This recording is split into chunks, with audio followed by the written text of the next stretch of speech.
What's up, everybody? You're very welcome along to this week's Anfield Agenda One Football News Show. Basically what we do here is we have a look at the One Football app, which of course you can download completely free from the links in the description. Get yourself over to either the Google Play Store or the Apple App Store and download the One Football app. It is the best football app out there, ladies and gentlemen, bar none. We'll be working with the guys from One Football right throughout the season ahead. And again, this will be a regular segment where we bring you guys up to date on all the latest news. No better place to find it than on the One Football app. Look, first story of the week that I want to have a chat around, I want to start with a little bit of good news.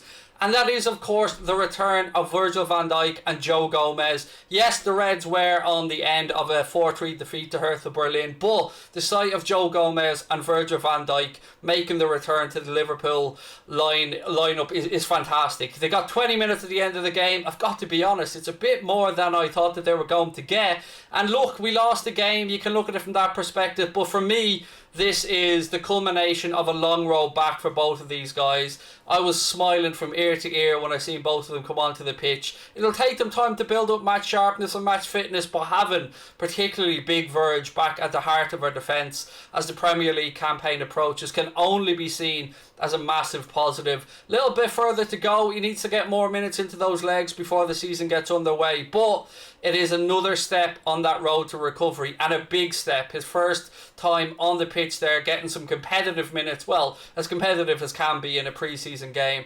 But I just wanted to start off today with that good news story. Big Verge is back, Gomez is back. We now have a great collection of centre-backs at the club, and hopefully we don't face the same issues that we did last season. So that's good news story number one. Now we move on to story number two.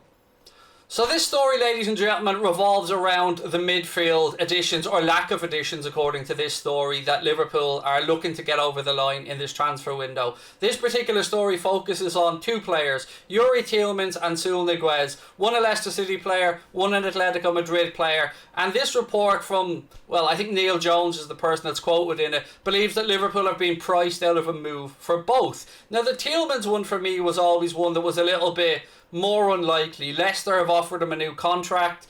I've always wondered how disappointed Ollie Tielemans has been that Leicester just missed out on Champions League football 2 seasons in a row. We've seen he had a very good Euros with Belgium. There had been links, there had even been reports in Belgium to suggest that, you know, a move to Liverpool could perhaps turn his head. But I've always been a bit sceptical about that one because of the price that would be involved. So I would agree with Neil Jones on this one, that I think Tielemans is probably out of our reach, but I would respectfully disagree on the Saul Niguez stuff because, you know, his options are running out. Atletico Madrid have brought in Rodrigo de Paul from Udinese, and I've always been under the impression or the belief that it will take something about £5-6 million more to get him out of Atleti than they paid for Rodrigo de Paul. He'd been linked with other Premier League clubs, mainly Manchester United. Those links look to have cooled a little bit. His proposed move to Barcelona fell apart very quickly because of, well, either him not wanting to go there or Barca's current financial predicament stopping them from being able to register players. So I do agree that the Tielemans one is very, very unlikely, but I can't say that I would put this Saul one to bed yet. I think that this might have a little bit more legs, and here's why. As the window develops, I think, this is just my opinion, that Liverpool are sitting back, playing the waiting game. I know it's frustrating. I know we need an attacking player. I know we need a midfielder to replace Wijnaldum. But I think that Michael Edwards and Liverpool are just looking to see maybe how desperate certain clubs get as the window comes to an end. Because the global pandemic has affected lots of clubs. I know we're hearing about it affecting Liverpool and their transfer business, but some others have been far worsely or far more adversely affected by this than Liverpool. So I'm not going to rule out Saul yet. I think that there could be some legs in this one still. Definitely a situation to keep an eye on. And my own gut feeling is that we will get 1 or 2 signings in before the window closes. I would have liked Tielemans, no doubt about it. He was on the list of players, as was Neuhaus. Ryan Gravenberch was another one. Renato Sanchez. I personally think Sanchez might be holding off to see what happens at Barca. But Saul seems to want to move to England from all reports. So let's just wait and see what happens on this one, but I wouldn't rule it out just yet. Story number 3 today is a rather exciting link actually to Ollie Watkins. Obviously former Brentford man, moved to Aston Villa, had a very good first season in the Premier League with Villa and raised a lot of eyebrows when Villa paid the money they did to Brentford for their attacking player. And I remember speaking with Darragh McAnthony, or at least having Darragh McAnthony on the channel, and he was saying, Darragh McAnthony's the Peterborough chairman, that he thought Liverpool should have made a move for Ollie Watkins. This report suggests that we are looking at him, and I have to say, I think Ollie Watkins would fit in very well in our system and very well in our squad. He's got the energy levels, the work rate, everything that I think would be required to be a success at Liverpool. It is important to point out though that the way we use a number 9, the way we use a so-called centre forward is a bit different than the system we play. As I've said many times in the watch-alongs, our centre forwards, the Bobby Firmino, Alex Oxlade-Chamberlain, whoever it is that plays that position, what they seem to do is either play through the centre as per normal or come a little bit deeper to link up play.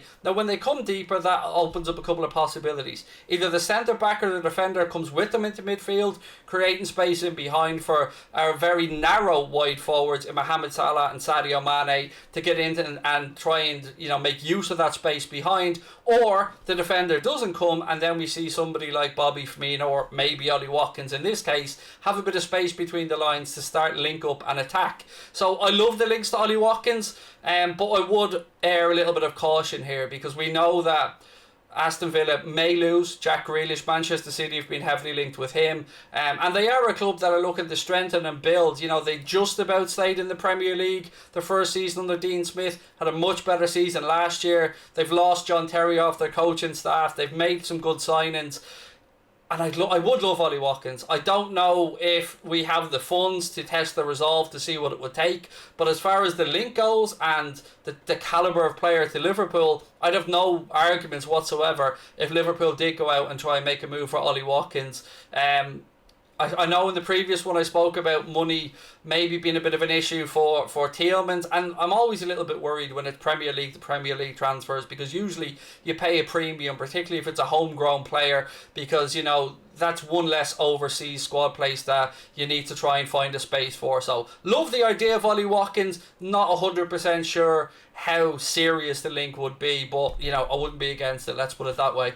The next link is one that absolutely just made me laugh out loud, and very rarely these days does a football link make this happen, but when I woke up today and seeing the news that Paul Pogba has been apparently offered to Liverpool by Mino Raiola, to say I spat my coffee out would be an understatement. I think anybody with half a brain would know that there is no way in hell that Liverpool would buy Paul Pogba for the price that he'd need and the wages that he'd have, or that we want to deal with Mino Raiola. Let's say as little as possible would probably be the case there. Daniel Malin as a prime example. We know that he's represented by Mino Raiola, and I told you guys that he was most likely going to end up at Dortmund because of his relationship with Dortmund Raiola, and that was the case. There is absolutely nothing to this story. Paul Pogba will 100% not be at Liverpool, and you know what? I don't want him at Liverpool. Not because I don't think he's a good footballer, but because I don't want the circus that goes along with Paul Pogba being at the club. I talk to my Manchester United supporting friends quite a lot, and over the past couple of years this has been an ongoing headache for them, with Mino Raiola in the background as well, pulling those strings. So no thank you, a massive no thank you, forever no thank you. This is one that we can definitely put onto Bullshit Island, I think, ladies and gentlemen. Paul Pogba will not be coming to Liverpool. I think you all know that really though. The final story of the day today, ladies and gentlemen, revolves around El Capitan Jordan Henderson. And Glenn Johnson has been having his say on the current Jordan Henderson situation. And Glenn Johnson believes that Jordan Henderson will stay at Liverpool. He said knowing the lad, he's loyal to the club, he'll want to stay here. And Glenn Johnson said that he can't see or envision Jordan Henderson in another Premier League club shirt.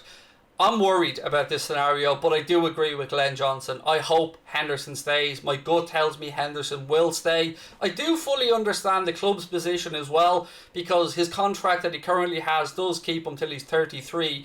But at the same time, I would like to see I'd like to see something done that makes both parties happy, whether that's perhaps a little raise for Henderson or the option of a third year maybe at the end of his current deal. I don't know, but I do hope that the club do whatever they can to make our captain happy. I would admit that yes, maybe injuries are starting to take the toll on Henderson, but please don't undervalue or underplay the importance that he has in and around the club, in the changing room and so many other areas. And Jurgen Klopp absolutely loves Hendo as well, as do I. So I hope Glenn Johnson is right. I hope that come the start of next season, this is all sorted out. Jordan Henderson's happy, because it's very rare you see Jordan Henderson linked in the papers to any negative type stuff. It's not the way he goes about his business. He's a classy operator, and I hope that the club do everything that they can to keep Hendo happy and keep him here, because he is our captain. So look, ladies and gentlemen, that brings to an end this week's Anfield Agenda One Football News Show. As always, I hope that you've enjoyed it. If you want further information on any of these stories, you know what to do.